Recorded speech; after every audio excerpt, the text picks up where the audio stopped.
Thank you very much for being with us. And just first of all, the march you're threatening now if no new elections are announced. What do you hope to achieve? Well, Mark, what every Democrat hopes to achieve from a peaceful protest, what I hope to achieve is to show the whole of the country that the people of this country want one thing: elections. They do not want a foreign-imposed government where members of our party were bought by $1 million each, who was offered to them to switch sides, and then the government was removed. And so therefore we feel that rather than someone else imposing a government on our country, let the people of this country decide whoever they want to lead them. But you were toppled, you say, by a Western conspiracy. You called it, I think, US-backed regime change. I mean, it's quite a claim. What evidence do you have? What do you base that claim on? Well, as the Prime Minister, I get a cipher. Cipher is a secret message sent by your ambassadors. They are sent to the Foreign Office. It's like in WikiLeaks. You know, WikiLeaks was when they broke the code, so the secret messages were relayed to the public. So I get a cipher from my ambassador in the US, and it's an official meeting he has with this American undersecretary or whatever, Donald Lu. And me as the Prime Minister, I'm reading this cipher, and it says that unless you remove your Prime Minister through this vote of no confidence, which hadn't been tabled as yet, there will be consequences for Pakistan. And if you remove him, all will be forgiven. Now, this is what me as a Prime Minister reading this cipher. And I am the chief executive. Who was he asking to have me removed? So the next day, after this meeting, official meeting with note takers, with minutes between our ambassador in Washington and this American official, Donald Lu, next day, the no confidence motion is tabled in our National Assembly. And then members of our party, which I told you were offered these huge sums to switch sides, they start leaving our party. Our allies leave our party. And just to remind you that at this time, in the last 2 years, Pakistan's growth rate was 5.6% last year. This time was 6%. It is one of the highest growth rates in Pakistan's history. Right. Our industry was booming, exports record, remittances record, tax collection record.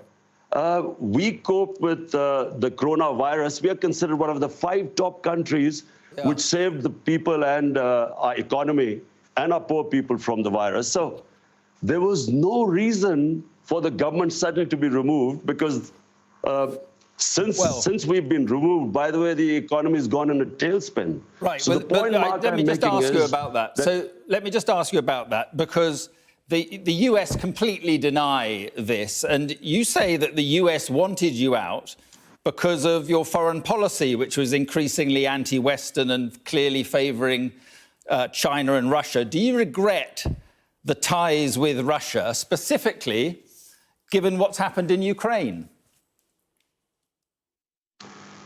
Mark, in that cipher, Donald Lu is asking our ambassador that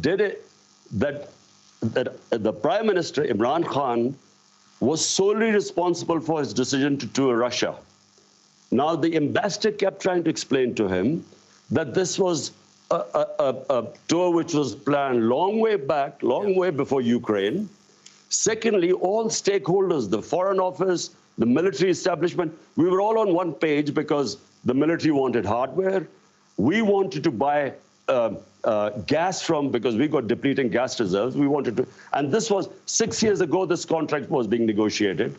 And we wanted to buy wheat from Russia. So but let me just get coming. The problem is that on the very day that Putin invaded Ukraine, you shook hands with him in the Kremlin. That suggests, if you know, at least that you endorse what he's doing in Ukraine.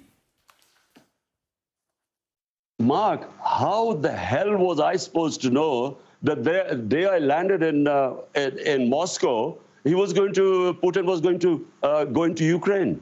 But remember, you didn't need to go ahead with the meeting. Even then, from Moscow. So hold on, Mark. My statement as Moscow was, I have never believed in military solutions. So never did I endorse that.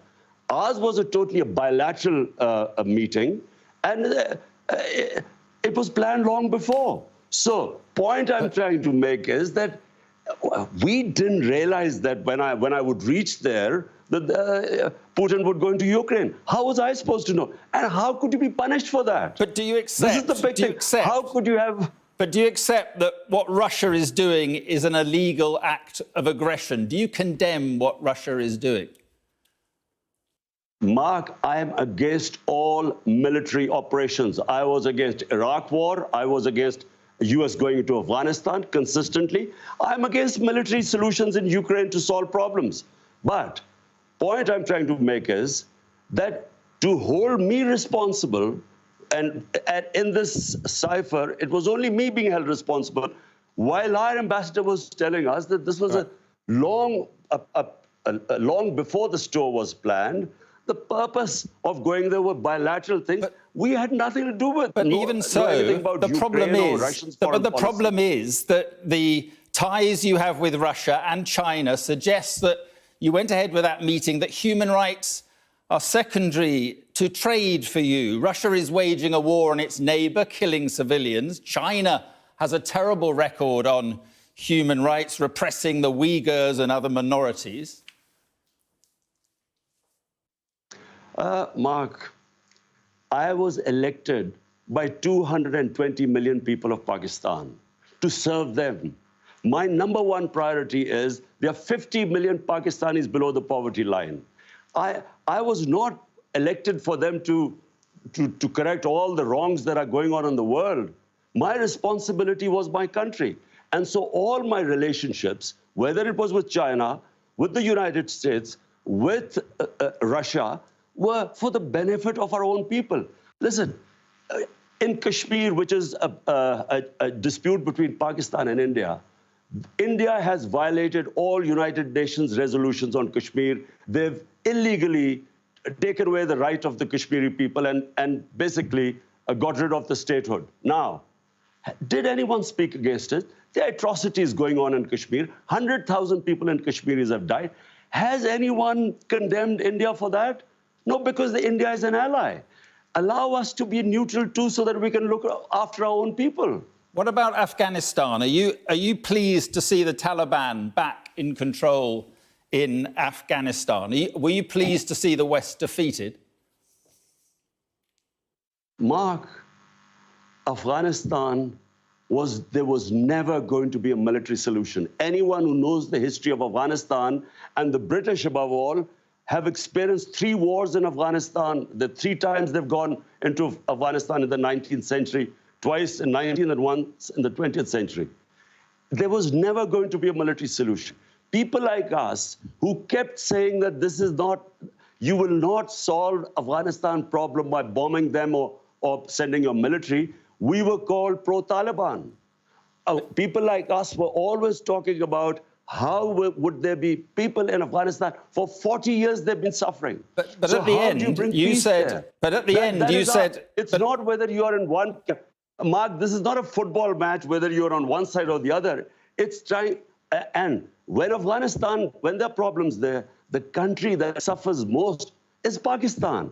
Because we already have 3.5 billion Afghan refugees there. But you said the chains of slavery had been broken in the country. What, when the Americans left and the British, what did you mean by that? That was deliberate. It was deliberately distorted. I was speaking in Urdu. I was talking about getting rid of mental slavery. We still have the colonial education system, which elite is taught in English medium. We had first time in our history had one syllabus for everyone, And I said that mental slavery is far worse than physical slavery. In that context, I refer to Afghanistan, where physical, they're fighting for their freedom. But what about the slavery of women, Imran? What about the slavery of women?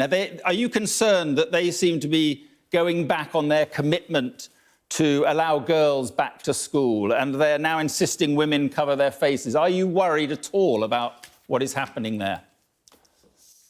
Mark, I am not responsible or a spokesman for the Taliban. If there was any other solution, after 20 years of war, well, there should have been. You should have found some solution. But the fact is... But Pakistan has supported the Taliban. How? Who says this? Well, harbouring Taliban fighters inside Pakistan. Do you know something, Mark? There is so much propaganda and ignorance about this whole Pakistan-Afghanistan situation. Pakistan lost 80,000 people. No country which supported the US in the war on terror gives as many sacrifices as we did. The only reason we lost 80,000 people was because we joined the US war on terror. Because the US was trying to find a military solution in Afghanistan where none existed, we were blamed. A country that gives sacrifices, we were blamed for the lack of success in Afghanistan. What is happening in Afghanistan has nothing to do with us. The fact is that a war in Afghanistan meant 5 million refugees at the beginning in the 80s. We have 3.5 million refugees. We had what were the Pakistan Taliban, who were fighting against our state. We still have terrorism as a result of participating in the US war. For Pakistan to be blamed, there are 3.5 million refugees. Mark, how do you stop? How do we know who would go across and be with the Taliban? How? Right. So Pakistan fenced, first time we fenced our border. There was open border before. So now 3.5 years, we have fenced the border.